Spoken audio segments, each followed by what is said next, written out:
Indonesia. Kerajaan Islam di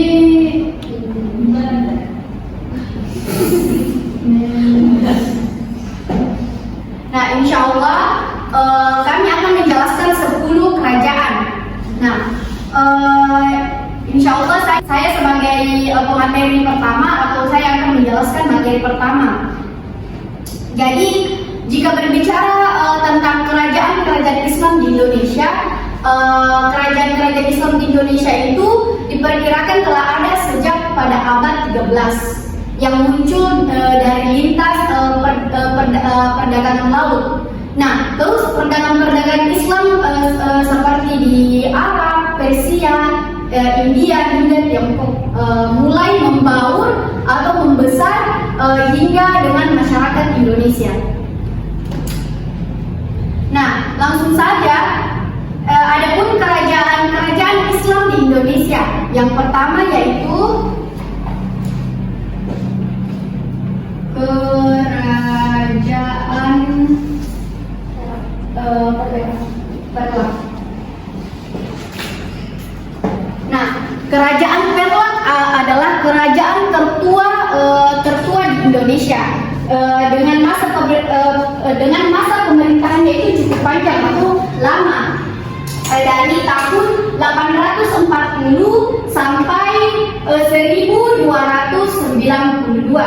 Karena kenapa sampai 1292? Karena ini kerajaan Perlak bergabung dengan kerajaan Persia. Jadi digabung jadi kerajaan Perlak dan Persia. Terus kita beralih kepada kerajaan Samudra Pasai. Nah, kerajaan yang kedua itu kerajaan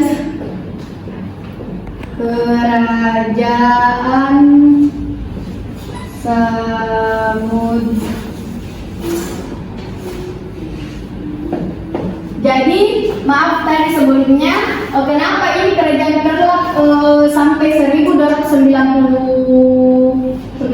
Karena kerajaan Perlak ini bergabung dengan Samudra Pasai, sehingga mereka itu bergabung dan menjadi satu kerajaan, hingga dilanjutkan oleh kerajaan Samudra Pasai.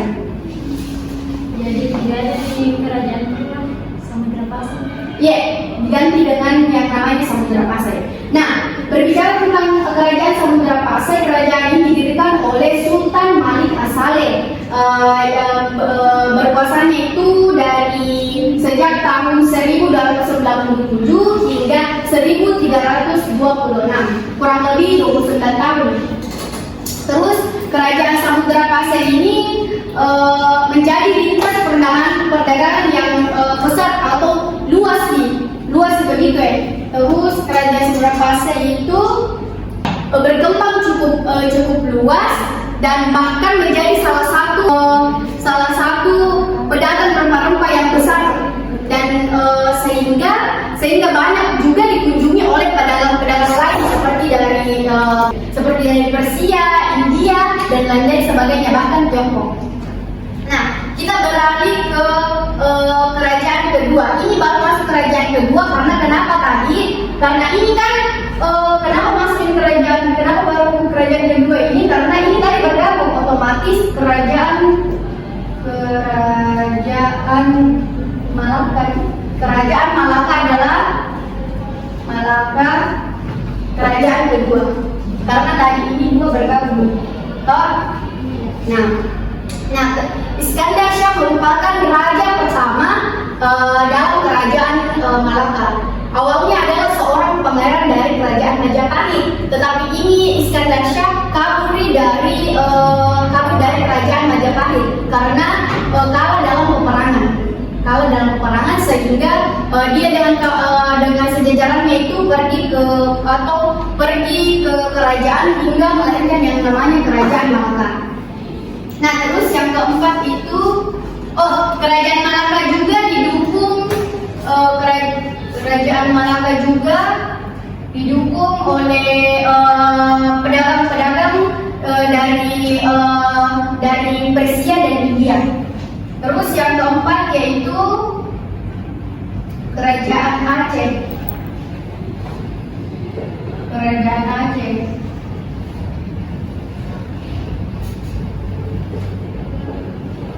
Aceh. Nah, kerajaan ini dari Sumatera, ialah Kerajaan Aceh. Terus kerajaan ini didirikan oleh Ibrahim, yang Ibrahim masanya itu dari 1514 sampai 1528. Terus pada masa kekuasaan Aceh, pusat pemerintahan kerajaan Aceh yaitu di Banda Aceh. Pemerintahan Aceh terdiri dari dua sistem, yaitu pemerintahan sipil di bawah kaum bangsawan dan di golongan Teku, dan pemerintahan asas dasar agama di bawah kaum ulama disebut golongan Tengku atau Teongku. Terus yang kelima itu yaitu Kerajaan Demak. Kerajaan Demak. Nah, yang kelima itu Kerajaan Demak atau biasa juga disebut dengan Kerajaan Kajang. Nah, Kerajaan Demak didirikan oleh Raden Patah pada 1478 seiring dengan kebuntuannya Kerajaan Majapahit. Jadi dulu itu ada Kerajaan Majapahit, tapi itu Kerajaan Majapahit runtuh jadi menjadi Kerajaan Demak. Nah, Kerajaan Demak adalah kerajaan Islam yang berada di Pulau Jawa, sekaligus kerajaan terbesar di Pulau Jawa. Terus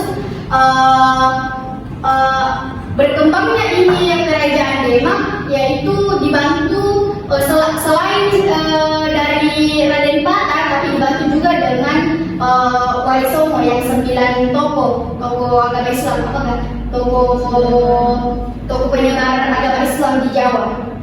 Terus Kerajaan Demak runtuh pada 1546 akibat adanya yang dibilang perang saudara. Nah, mungkin cukup sekian yang sempat saya jelaskan. Selanjutnya saya berikan kepada materi kedua atau yang akan dijelaskan sesi 2. Baik, saya akan melanjutkan materi yang telah dibawakan pendapat pertama, yaitu Kerajaan Mataram.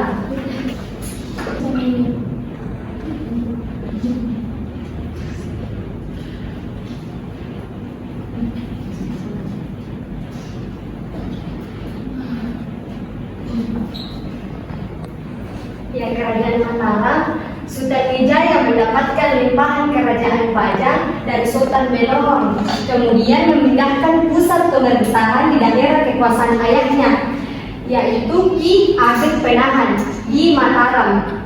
Sultan Wijaya kemudian menjadi raja dengan gelar Penambahan Senopati Ki Alagan Saidin Penatagama.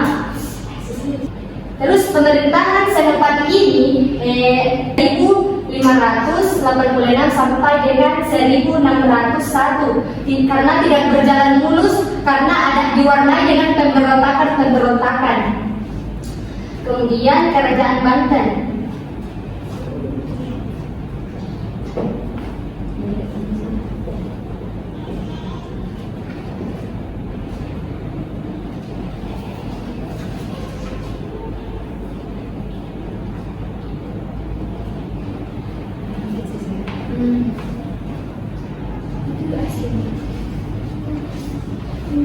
Kerajaan Banten terletak pada barat Pulau Jawa, pada awalnya merupakan bagian dari Kerajaan Demak.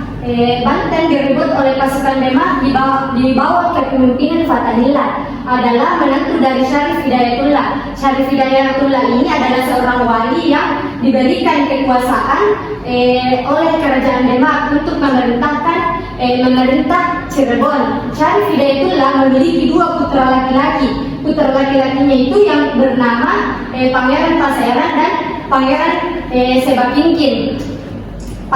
Kemudian putranya ini, Pangeran Paseran berkuasa di Cirebon pada 1522. Terus Pangeran Sebapingkin ini kemudian lebih dikenal dengan nama Hasanuddin dan menjadi raja di Banten.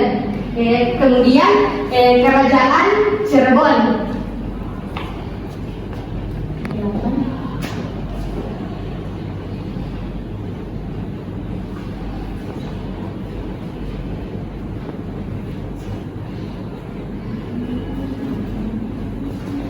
Kerajaan Cirebon ini terletak pada perbatasan antara Jawa Tengah, antara Jawa Barat dan Jawa Tengah yang didirikan oleh salah satu wali Songo, yaitu Sunan Gunung Jati yang dengan gelar Syarif Hidayatullah. Syarif Hidayatullah ini kemudian membawa kemajuan bagi pasukan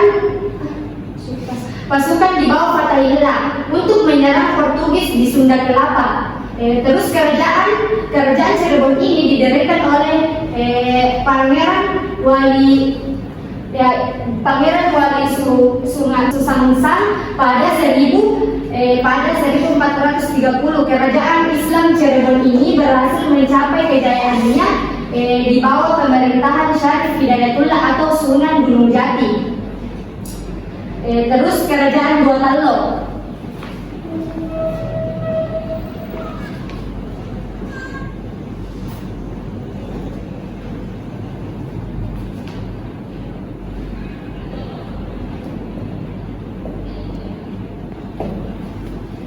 Kerajaan Gotalo ini terletak di Sulawesi Selatan yang berdiri pada abad ke-14 oleh Tumanurung Bainea. Sebenarnya terdiri dari dua kerajaan. Jadi itu kerajaan Gotalo terdiri dari dua kerajaan, yaitu Goa dan Tallo. Kedua kerajaan ini kemudian bersatu. Pada abad 15 kerajaan ini terbagi menjadi dua, yaitu kerajaan Goa dan kerajaan Tallo. Kemudian akhir abad 16 kerajaan Goa Tallo memasuki masa Islam dan mengubah menjadi kesultanan. Raja pertama Goa Tallo ini yang memeluk agama Islam adalah Daeng Manrabia atau biasa dikenal dengan Sultan Hasanuddin I. Raja Goa Tallo ini atau Daeng Manrabia menjadi raja gelar pertama Sultan Alauddin dan Raja Tallo Karaeng menjadi Perdana Menteri bergelar Sultan Abdullah karena pusat pemerintahannya pada saat itu ada di Makassar. Terus kerajaan Goa Tallo ini sering juga disebut dengan Kerajaan Makassar karena posisinya yang strategis di antara wilayah-wilayah Barat dan Timur Nusantara.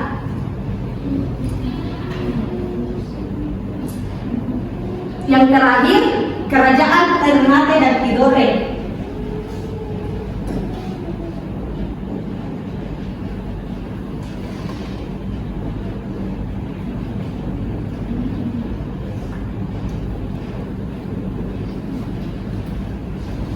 Ya, kerajaan Ternate ini adalah salah satu kerajaan Ternate yang paling populer. Populer adalah Sultan Babulla. Sultan Babulla ini memerintahkan kerajaan Ternate pada 1570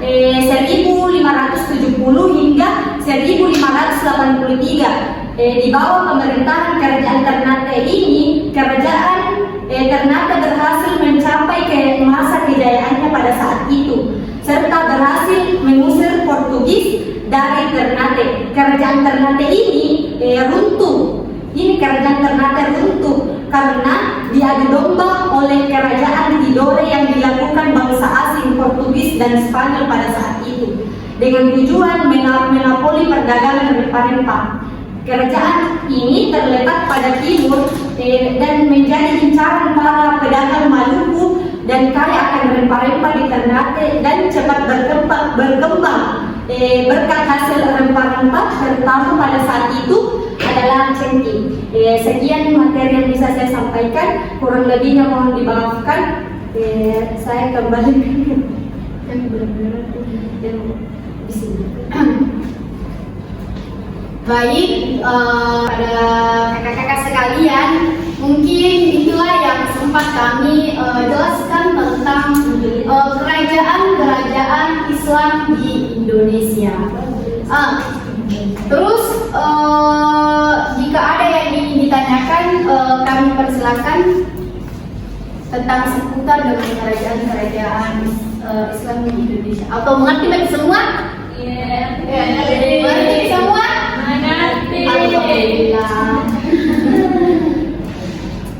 Baik, mungkin cukup sekian dari kami.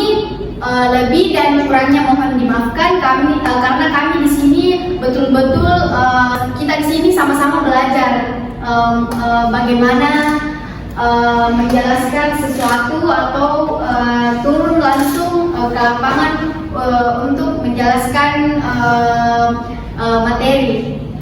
Mungkin cukup sekian dan kurangnya mohon dimaafkan. Wassalamualaikum